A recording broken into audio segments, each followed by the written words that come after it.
Assalamualaikum warahmatullahi wabarakatuh. Perkenalkan, saya Raihan Hidayat Fikri dengan NIM 182230222 dan izinkan saya pada kesempatan kali ini untuk mengerjakan soal ujian tengah semester pada mata kuliah II 2240 Sistem Multimedia, di mana soal yang akan saya kerjakan terdiri dari tiga soal ujian tengah semester pada mata kuliah ini dan sedikit klarifikasi di awal bahwasannya pengerjaan soal ini saya menggunakan dua device. Pertama, device Raihan Hidayatul Fikri mungkin seperti yang terlihat saat ini menggunakan device laptop. Kemudian yang satu lagi saya menggunakan device lainnya untuk melakukan share screen pengerjaan soal karena saya membutuhkan media seperti iPad untuk melakukan coret-coret pengerjaan soalnya. Baik, mungkin rasanya langsung saja kita mulai pekerjaan soal saya, di mana mungkin saya bisa izin share screen terlebih dahulu terkait soal pertama. Mari kita mulai mengerjakan soal pada soal pertama. Oke, saya mention. Oke, sudah kelihatan. Nah, baik. Untuk soal pertama mungkin bisa kita langsung lihat soalnya, di mana soal pertama ini mengatakan bahwasanya Andi membeli TV dengan layar OLED 4K jika TV tersebut menggunakan subsampling 4:2:0. Berapa bitrate yang diperlukan supaya layar dapat menampilkan video dengan refresh rate 60 fps frame per second, terus jelaskan jawaban Anda gitu. Nah, mungkin kita bisa langsung mengerjakan soalnya dengan em, menuliskan apa sih informasi-informasi yang bisa kita dapatkan dari soal ini. Pertama, dari soal ini kita tahu bahwasannya, baik, sebentar. Dari soal ini kita tahu bahwasannya em, dia itu punya layar OLED 4K. Berarti dalam hal ini resolusinya itu adalah 4K. Nah, ketahui bahwasanya resolusi 4K ini adalah untuk pixelnya atau perbandingannya itu di 3840 kali 2160 gitu. Nah, jadi kita dapatkan bahwasannya resolusi dari si 4K itu adalah 3840 kali 2160. Kira-kira begitu. Selanjutnya, kita tahu juga bahwasannya dia memiliki subsampling. Oh, sorry, mungkin ini guys, oh ini adalah resolusi.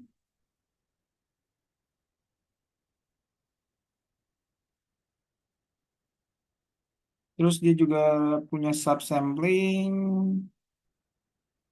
sampling itu 4:2:0. Terus juga dia menanyakan tentang bitrate dengan refresh rate sebesar 60 frame per second, berarti refresh rate itu 60 frame per second. Nah, oke, kita punya tiga informasi di sini. Pertama, resolusinya 4K di 3840 kali 2160, terus juga dengan subsampling 4:2:0, terus juga punya refresh rate itu di 60 frame per second. Kira-kira begitu. Nah, dia nanya berapa bitrate yang diperlukan supaya layar dapat menampilkan video dengan refresh rate 60 frame per second. Hal pertama yang perlu kita lakukan di sini adalah kita perlu mencari berapa sih jumlah piksel yang dihasilkan dari frame tersebut. Nah, sebenarnya kita udah tahu dari resolusi ini bahwasannya piksel yang dihasilkan itu 380 kali 2160 kan. Tapi pertegasnya kita bisa tuliskan pertama di sini, kita dapat mencari pertama adalah si jumlah piksel per frame. Jumlah piksel per frame. Nah, kita tahu tadi jumlah piksel per frame-nya itu ada 3840. Kita bisa ganti warna kali. 3840 kali 2160. Sehingga kita dapatkan sebesar 8.294.400 pixel. Oke, saja dari pixel per frame. Nah, pertama kita udah dapat bahwasannya sehingga kita dapatkan di sini jumlah pixel per frame-nya itu ada di angka segini gitu. 8.294.400 pixel per frame. Selanjutnya yang bisa kita selanjutnya yang perlu kita tahu adalah em, di sini mungkin kita bisa lihat rumusnya terlebih dahulu ya. Kita dikasih tahu di sini ada dua rumus sample rate dengan rumus Y sample tambah CB sample atau color blue difference sample, terus juga ada yang red sampelnya, dan kemudian kita juga tahu ada rumus kedua yakni yang bit rate. Di bit rate itu ada refresh rate ditambah pixel, ini harusnya pixel ya, ini pixel per frame tambah sample rate. Nah, berarti kita di sini udah tahu refresh rate, kita udah tahu pixel per frame rate ya untuk dapetin si bit rate ini sendiri. Selanjutnya yang perlu kita tahu adalah sample rate. Nah, sample rate ini kita dapatkan dari rumus yang ini tadi, sehingga kita perlu mencari sample rate itu sendiri. Nah, untuk mendapatkan sample rate ini sendiri, yang perlu kita ketahui bahwasannya, yang perlu kita sadari bahwasannya rumusnya ada Y sample, ada CB sample, dan CR sample atau color blue dan color red, kira-kira gitu. Atau chromium blue dan chromium red, kira-kira begitu. Nah, pertama, yang perlu kita notice di sini bahwasannya dia punya subsampling 4:2:0, di mana arti dari subsampling ini adalah untuk setiap 4 blok pixel itu hanya ada satu pixel untuk si CR ya, kita sebut ya CR lah ya, dan satu pixel lagi untuk CB, sehingga artinya di sini di subsampling 4:2:0 artinya akan ada 4 kali 4 pixel, atau apa ya istilahnya, kayak blok pixel ya, 4 kali 4 blok pixel untuk luminance-nya atau Y-nya itu sendiri. Terus juga nanti bakal ada 1/4 ya, kita akan ada satu, berarti kan untuk setiap blok panel ini untuk si C, B, dan CR kan kita cuma punya satu tadi ya, satu, jadi artinya itu nanti akan ada satu untuk CB dan ada satu untuk CR, artinya 1/4 CB dan 1/4 CR, kira-kira kira-kira begitu, sehingga em, kita bisa dapatkan sample rate-nya seperti yang kebutuhan kita tadi ya. Kita bisa dapatkan sample rate-nya dengan rumus sample rate. Itu kita, kenapa seperti ini? Sorry. Kita bisa dapatkan dengan rumus, kita misal SR itu adalah Y sampel plus CB dulu kali ya. Yep, CB sampel tambah CR sampel. Nah, sehingga kita bisa mengerjakan soalnya seperti ini. Kita bisa dapatkan SR sama dengan Y sampelnya adalah satu, berarti kan CB sampelnya adalah 1/4.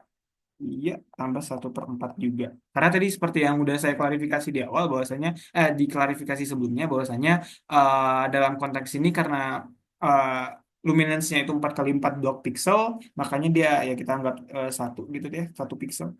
Oh, ini tidak bisa dihapus. Terus juga untuk CB sampel tuh diambil satu dari 4 dan CR juga satu dari 4, sehingga kita dapatkan SR-nya itu adalah 3/2 pixel, pixel atau artinya itu 1,5 bukan pixel, sorry, sampel per pixel. Sampel per pixel berarti ini sampel per pixel. Mungkin di sini saya bisa lebih rapikan aja kali ya. Ini kita dapatkan 3/2 sampel per pixel. Sehingga kita punya di sini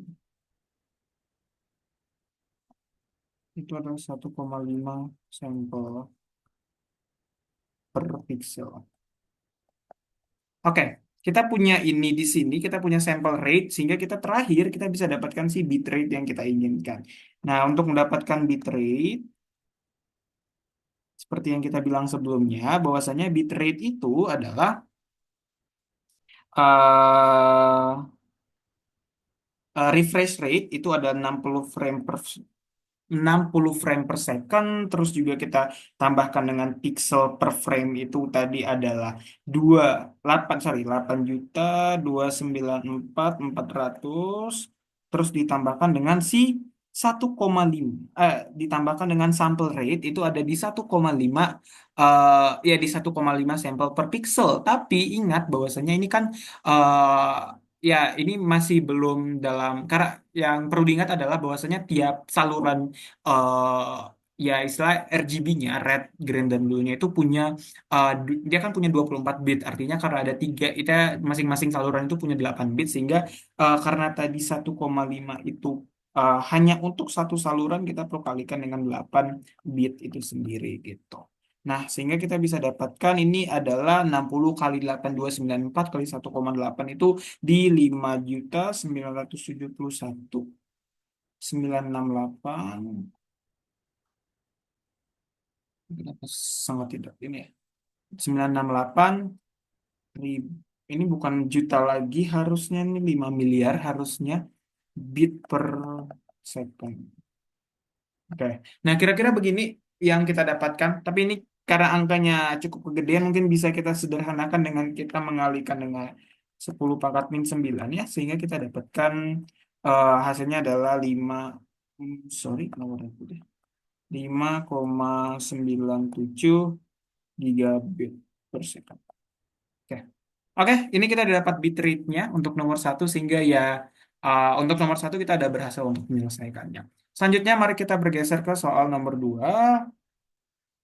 Soal nomor dua langsung aja mengatakan bahwasanya buatlah data string yang berisi 5 karakter depan nama depan Anda ditambah dengan karakter STI STITB akan dikompresi menggunakan algoritma Huffman coding. Contoh karakter dengan nama mahasiswa Huffman Dewantara misalnya sehingga akan bentuk harusnya ini tanpa A, terus juga, sorry, tanpa A, STI, STITB. Pertama, buatlah tabel frekuensi karakter, buatlah Huffman tree, buatlah kode binder dari Huffman, hitung rata-rata panjang bit, terus kita diminta untuk mengukur total bit, hasil kompresinya, kita lihat rasio kompresinya dengan ketika disimpan dengan 8 bit, terus kita diminta untuk mencari keuntungan dan keterbatasan dalam kompresi si Huffman coding ini, terus kita diminta juga untuk melihat hasil encoding dan kita diminta untuk melihat hasil encoding dan juga kita diminta untuk melakukan decoding serta terakhir kita diminta untuk menentukan hasil dari decodingnya. Nah, saya mau make sure terlebih dahulu. Oke, share screen saya kelihatan. Lanjut.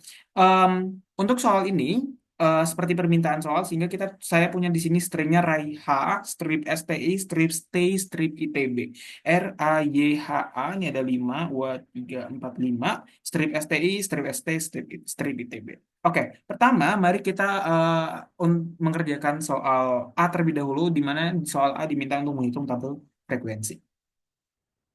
Oke, untuk R ya kita mungkin bisa menghitung satu-satu. Untuk R itu ada satu aja ya kayaknya ya, berarti R itu ada satu. Terus juga untuk selanjutnya ada A. Kalau A itu ada satu, dua, dua doang. Berarti A itu ada dua. Terus untuk Y, kita lanjut ke Y. Y itu ada satu dan nggak ada Y lainnya, berarti cuma satu. Untuk H, kita bisa lihat hanya cuma satu juga sepertinya, berarti H itu satu. Lanjut kita ke strip ya. Kalau strip itu satu, dua, tiga. Oke, ada tiga. Terus kita pergi ke S ya, kita berlanjut ke S. S ada satu, dua, dua doang, berarti kita ada dua. Selanjutnya ada T, T itu ada satu, dua, dan tiga. Berarti ada tiga T di sini. Frekuensi T ada tiga. Selanjutnya untuk I itu satu, dua, tiga. Untuk I juga ada tiga. Untuk E itu ada satu, satu, dan terakhir B itu ada satu. Sorry, B-nya kita tutup. Oke. Nah, kita punya di sini R1, A2, Y1, H1, stripnya ada 3, S-nya ada 2, terus frekuensi untuk T-nya ada 3, I-nya 3, E1, dan B-nya 1. Nah, kira-kira kalau kita urutkan dari kecil ke terbesar, mungkin kita bisa dapatkan mungkin kira-kira begini ya.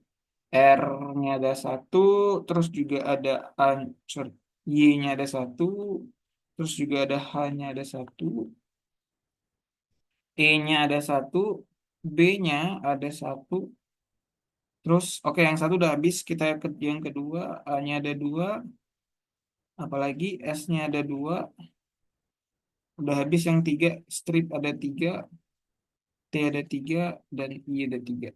Oke, ini untuk urutan dari si kecil ke yang terbesar ya istilahnya. Mungkin eh, begini kira-kira tabel frekuensi dan kemudian kita bisa urutkan dari kecil terbesar. Selanjutnya kita geser ke soal, nah kira-kira udah ada sih di sini urutannya R1, Y, H, E, B, A, S, strip T. Oke, udah benar di sini. Mungkin kita langsung buat Huffman tree-nya aja.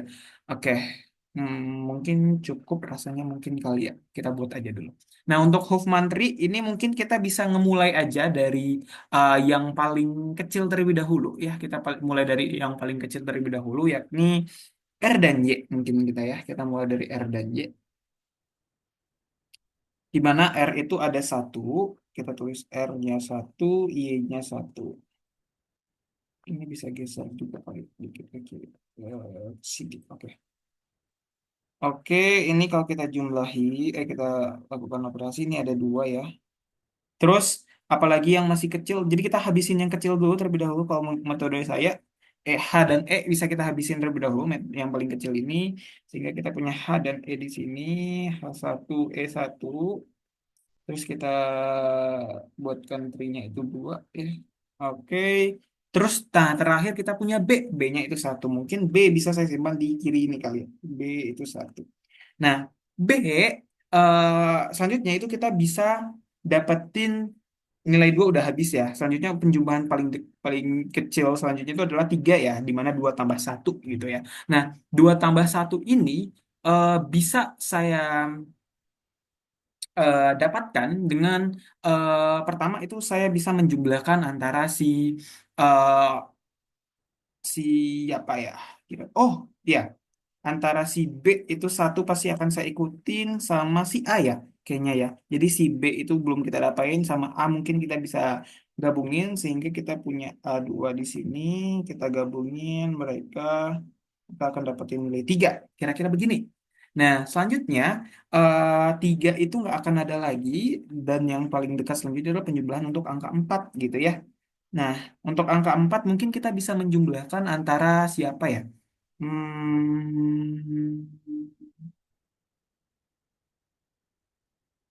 Kayaknya memang nggak ada tiga lagi ya yang bisa kita selesaikan sehingga mungkin kita lanjut ke angka 4. Angka 4 itu adalah untuk si ini dan ini. 4 ya, gitu kira-kira begitu. Iya, oh ya, ya benar-benar. Sorry, sorry. Saya sedikit kebingungan. eh Pertama kita udah dapat R dan Y. Oh, sorry. Kayaknya kita nggak perlu ke sini dulu karena kita masih punya dua yang belum kita operasikan di sini. Kita punya dua ini yang belum kita operasikan sehingga kita perlu memasukkan dua tersebut mungkin kita letakkan di sini aja kali ya S2. Sorry, S2. S-nya 2. Oke, nah. Nah, oke. Ini bisa kita lakukan ini. Kita dapat angka 4. Oke. Kenapa kita nggak pakai yang ini tadi? Karena kita masih punya angka 2 di sini, S2 di sini yang belum kita lakukan ya proses Huffman tree-nya itu sendiri gitu. Oke, sekarang kita udah habis. Nah, sekarang kita masih ada strip 3 T3 I3 gitu kira-kira. Nah, kita mungkin langsung masuk ke strip aja ya. Kita habisin di strip terlebih dahulu ya. Jadi strip bisa kita hubungkan. Strip itu nilainya 3. Jadi ya dan yang paling dekat jika dijumlahin itu 5 gitu ya. Jadi mungkin kita bisa pakai strip di sini 3. Penjumlahan selanjutnya yang paling dekat itu kan 5 ya. Jadi dan yang paling mungkin untuk 5 itu ada minus bisa strip, bisa T, bisa I. Nah, mungkin kita bisa mulai dari strip terlebih dahulu dengan menjumlahkannya dengan si HE di sini. Itu kita bisa dapatkan 5 ya di sini. Itu kira-kira. Nah, 5 di sini oke aman. Untuk strip udah aman. Selanjutnya penjumlahan paling dekat itu nggak ada 5 lagi, kita bisa ke 6. 6 itu bisa kita jumlahin antara T dan si I. Kira-kira begitu.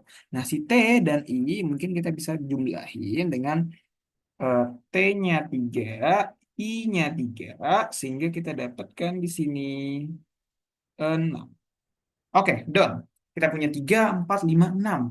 Nah, 3, 4, 5, 6 ini penjumlahan dan dengan semua karakter udah kita lakukan operasi di sini. Selanjutnya, langkah yang paling selanjutnya adalah kita cari penjumlahan paling kecil selanjutnya. 3, 4 kah, 3, 5, 3, 6 atau apapun. Nah, kita lihat di sini yang paling kecil selanjutnya itu 3, 4 gitu ya.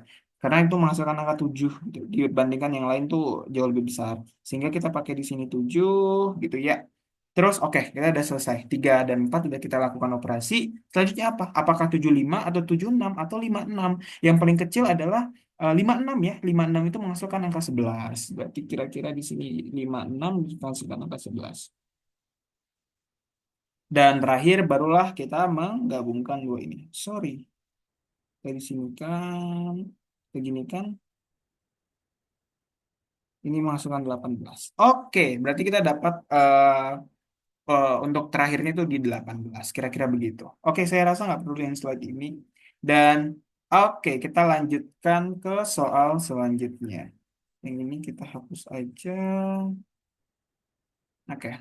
Kita lanjut ke soal selanjutnya untuk kode biner. Nah, kode biner itu bisa kita lakukan dengan menulis terlebih dahulu kode biner nol dan satunya.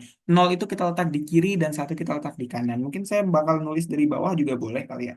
Nol satu di sini, terus di sini nol satu, nol satu, nol satu gitu ya. Terus di sini nol satu, nol satu, nol satu gitu ya. Nol satu dan terakhir nol dan satu. Nah, cara melihatnya, misalnya kita pengen ngelihat si R. Cara ngelihatnya adalah kita mulai dari atas, kita arahkan garisnya itu ke si R ini. Berarti alurnya itu seperti ini ya. Berarti binernya dibaca dari atas nih. Nol, satu, satu, satu. Artinya R itu nol, satu, satu, satu. Kira-kira begitu. Oke, kita coba kerjakan untuk si R terlebih dahulu. Ya, R tadi kita udah tahu lah ya. R itu kode binernya adalah nol, eh, satu, satu, satu. Nol, satu, satu, satu, nol. Sorry, di sini nol. Nah, lanjut. Berarti ini nol, satu, satu, nol. Terus juga yang A-nya itu adalah nol, nol, satu. Terus yang Y-nya adalah Y-nya adalah si nol, satu, satu, satu. Si hanya oke, panjang kodenya sorry di sini 4, di sini 3. Berarti untuk jumlah bit itu 4 dikalikan satu berarti 4, 3 kali 2 itu 6. Terus ini ada 4 berarti 4 kali satu 4 gitu ya. H itu adalah H itu adalah 1000, 1000. Berarti ini adalah 4 4 terakhir strip bukan terakhir. Strip itu ada di sini ya. Strip itu 101. 3 berarti di sini 9. Nah, terakhir kita lanjutkan. S itu ada 010. Ini biar cepat saya harusnya udah hafal. Tadi karena saya udah mengerjakan sebelumnya, jadi kita bisa langsung mengerjakan. Untuk I-nya itu adalah 111. Untuk E itu kita, oke saya lupa. E dan B. E itu adalah 1001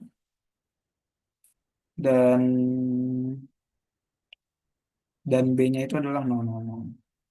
Ini ada 3, 3, 3, 4, 3, 6, 9, 9, 4, 3. Nah, hasil kompresinya kita lihat di sini, hasil kompresi itu adalah jumlah dari bitnya itu ya kita dapatkan, kita jumlahkan itu hasilnya adalah 58. Ya, ketika kita jumlahin 4 tambah 6, 4, 4, 9, 9, semua kita dapatkan 9. Tapi kita notice bahwasanya sebelum kompresi itu, dia itu kan sebelum kompresi ya, dia 18 kali 8 bit lah ya. Berarti dia 144 ya 144 bit gitu kan. Karena ya di awalnya 18 dan dikalikan 8 gitu kan jadi 144. Nah, ternyata setelah dikompresi dia menghasilkan 58 sehingga apa yang terjadi? Sehingga yang terjadi adalah dia terkompresi sebanyak 144 kurang 58. Ah, kenapa seperti ini ya? 86 bit gitu. Ini yang terkompresi gitu.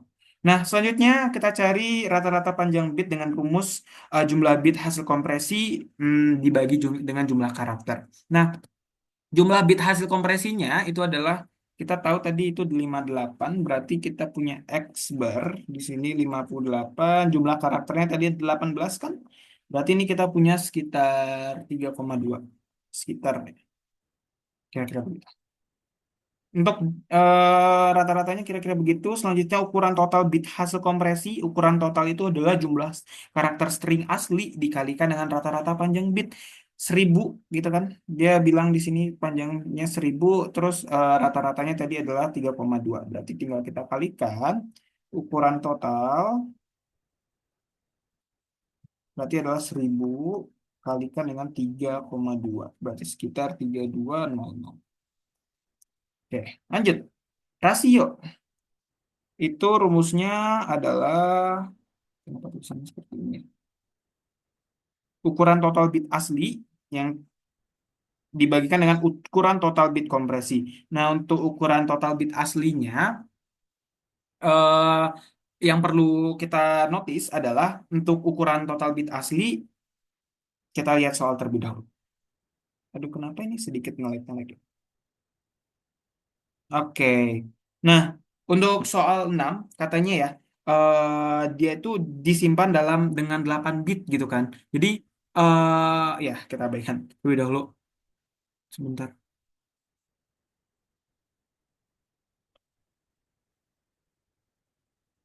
Oke, kita lanjut. Katanya hitung rasio kompresi jika setiap karakter dalam representasi asli itu disimpan dengan 8 bit, kita katanya gitu. Nah, ini untuk rasio itu kan seperti yang udah saya katakan tadi, bahwasanya rumusnya itu adalah ukuran dari total bit aslinya itu dibagikan dengan ukuran total bit hasil kompresinya. Nah, untuk ukuran total bit aslinya, berarti kan ya kalau kita lihat di sini kan ukuran total kan tadi adalah si jumlah karakter string asli kalikan rata-rata panjang bit. Nah, berarti ya kalau tadi dia katanya tadi disimpan dalam 8 bit, berarti 8 mungkin kalikan 1000 gitu ya.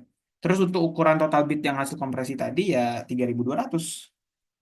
Berarti ini hasilnya adalah 8000 per 3200. Hasilnya adalah 2,5. Sekitar 2. Ya, ini hasilnya 2,5 ini sih. Bulat. Oke, lanjut. Selanjutnya adalah berapa sih bagaimana sih keuntungan dan kekurangan jika kita melakukan menggunakan Huffman coding ini untuk kompresi? Pertama, keuntungannya dia memiliki efisiensi tinggi karena dia dapat mengurangi ukuran file dengan mengurangi panjang bit gitu. Jadi ya dia bakal lebih efisien. Kemudian itu lebih sederhana untuk diterapkan dan dia itu merupakan metode kompresi tanpa yang lossless, artinya itu dia dapat dijamin nggak akan melakukan kehilangan data gitu. Nah, sedangkan untuk eh, ke apa ya bukan ke kelemahan keterbatasannya adalah menggunakan si Huffman coding ini. Pertama dia overhead di mana dia butuh penyimpanan tabel frekuensi dan juga dia nggak efektif karena dia eh, bisa bekerja dengan baik tuh apabila si dia tuh memiliki distribusi frekuensi yang tidak merata gitu. Gitu. Lanjut, kita masuk ke soal hasil encoding. Saya mau ngecek Zoom saya harusnya masih aman. Hasil encodingnya kira-kira begini. Ya, kita tahu tadi setelah kita mengisi tabel biner di atas tadi, yang ini ya, kita dapatkan tabel di bawah ini. Sekarang kita tuliskan berdasarkan RAYHA, strip, stay, gitu-gitu ya. Pertama kita tuliskan R itu 0110, A itu 001, habis itu ada Y 0111, ada H 1000, gitu ya. Terus ada A lagi 001 gitu ya. R A Y H A strip stay I strip stay strip ITB ya. Terus kita udah sampai A, kita masuk ke strip. Strip itu ada 110, terus STI 010, 1000, I111, stay. Strip dulu ya, strip itu 110, terus kita masuk ke stay. Stay itu 010, E-nya 1, sorry, 1001, I-nya 111, STEI. Oke, strip lagi kita masuk strip 110, kita masuk ITB, ITBI 111, T-nya 1000, B-nya 000. Oke, sorry. Oke, ini udah selesai. Kira-kira gini hasil encodingnya. Jadi setelah kita pakai Huffman tadi, bla bla bla bla, udah dapetin binernya, sehingga ketika di encoding dia akan menghasilkan biner seperti ini yang panjang banget seperti ini. Nah, ini dia binernya. Nol bla bla bla bla bla bla. Nah, untuk soal selanjutnya kita diminta untuk melakukan decoding. Nah, decoding ini sebenarnya kita membutuhkan informasi dari si ini Huffman tree-nya. Jadi mungkin saya akan mencoba untuk mengcopy data dari Huffman tree ini untuk ke tabel di bawah ya. Oke. Di sini, oh saya rasa nggak akan muat, jadi mungkin kita bisa kecilin aja. Oke, di sini. Nah, cara ngebacanya adalah kita mulai baca dari kiri, kita mulai baca dari kiri ke kanan, satu per satu. Jadi 0, 1, 1 gitu. Dan kalau dari si grafik, dari diagramnya, kita baca dari atas ke bawah. Kira-kira gitu. Misalnya, kita mulai dari ini tuh, 0, 1, 1, 0 gitu ya. Pertama, dia minta ke angka 0. Berarti dari 18 ini dia minta ke angka 0. Habis itu dia minta ke angka 1 berarti ke sini. Habis itu minta ke angka 1 ke sini. Habis itu dia minta ke angka 0 berarti ke sini. Dan dia berarti mengakhiri di angka 1. Berarti huruf pertama kita adalah 1. Dan berakhir di sini. Di sini. Nah, ini R gitu kan katanya. Selanjutnya 0, 0, 1. Kita lanjutin lah ya. 0, 0, 0, 0, 0 itu lah. 0 kita minta ke 0 dulu dia terus dia minta ke 0 lagi terus dia minta ke 1 udah berhenti di sini nggak ada lagi berarti dia minta A berarti ya berarti di sini ada A dan seterusnya kalau rasanya untuk saya rasa untuk menuliskan satu-satu itu bakal sedikit sulit dan yang pastinya hasilnya akan adalah Raiha strip STI strip strip ITB nah kira-kira begitu dia bakal minta ke sini gitu ya. Terus nanti dia bisa kalau kalau satu dia bakal mulai ke sini dulu, ntar tinggal lihat cabangnya kemana, ntar lihat cabangnya kemana. Kira-kira begitu, berarti ntar kita tulis di sini hasilnya adalah Raiha STI ITB. Oke, oke, done. Selesai nomor 2, kita lanjutkan nomor 3.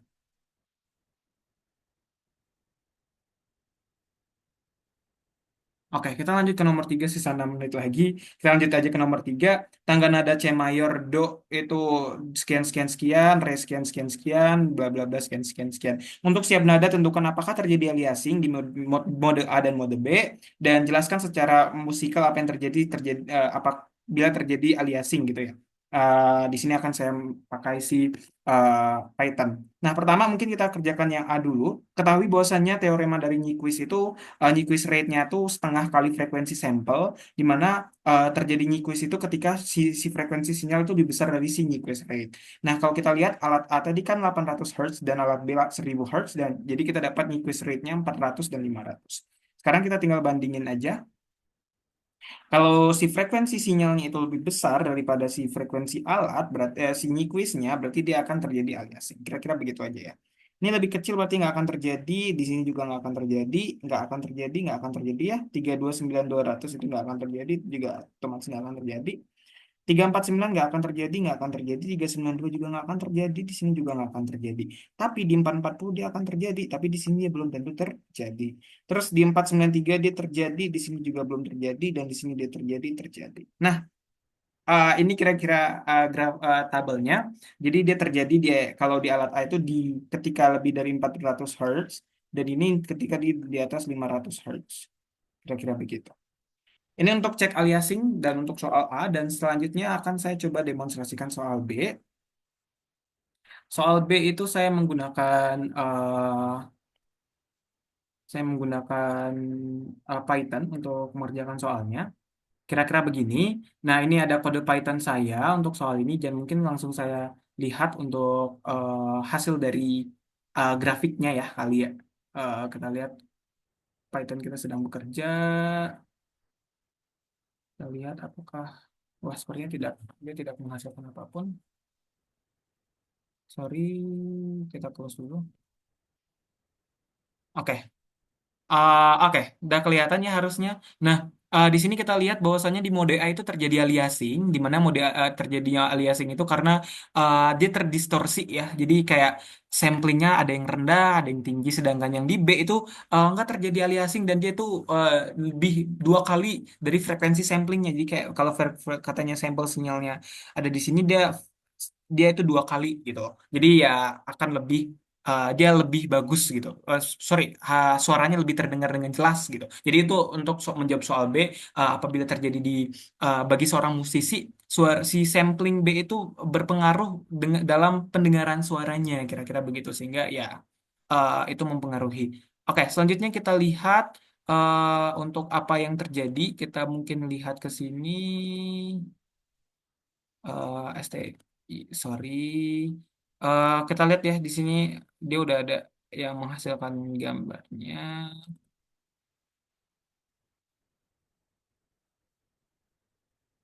Oke, sorry kita agak sedikit apa?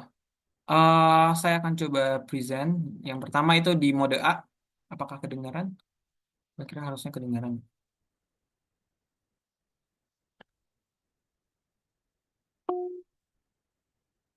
Oke, untuk A itu seperti itu, sedangkan yang B,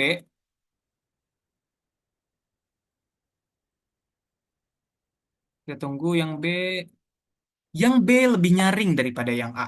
Nah, ketika kita lihat dari tangga nada, seharusnya tangga nada La itu berada di cukup tinggi ya nadanya. Jadi harusnya nada B itu memang menghasilkan suara yang lebih baik daripada suara A gitu, daripada mode A. Sehingga memang terbukti di sini bahwasanya si A itu terjadi aliasing. Hal ini kemudian akan mengakibatin bukan pengguna, seorang musisi mungkin agak sedikit mengalami kebingungan dalam mendefinisikan suara gitu tangga nada sehingga memang aliasing di sini bagi seorang musisi memang berpengaruh dan ketika kita lihat dari perspektif audionya memang audio ketika terjadi aliasing itu lebih rendah daripada enggak. Mungkin kita mungkin kita bisa melihat ini terlebih dahulu ya. Sorry, kita harus ke sini. Oke, sorry, ini ada absen. Ehm, Nah, tangga nada la itu kira-kira bunyinya gini. Kalau lebih rendah harusnya itu ya bukan tangga nada lah gitu ya. Jadi memang terjadi aliasing di sini dan dia tuh nggak menghasilkan suara yang sebenarnya. Kira-kira begitu hasil presentasi saya terkait ujian tengah semester mata kuliah II 2240 Sistem Multimedia ini. Saya rasa sudah cukup saya mengerjakan tiga soal ini dan saya sudah cukup mengerjakan tiga soal ini dan semoga apa yang saya kerjakan dapat menghasilkan satu hal yang baik dan mohon maaf jika terdapat kesalahan-kesalahan ketika saya pada proses saya melakukan presentasi ini atau pengerjaan soal ini. Saya tutup pengerjaan soal saya atau presentasi saya dengan Assalamualaikum warahmatullahi wabarakatuh.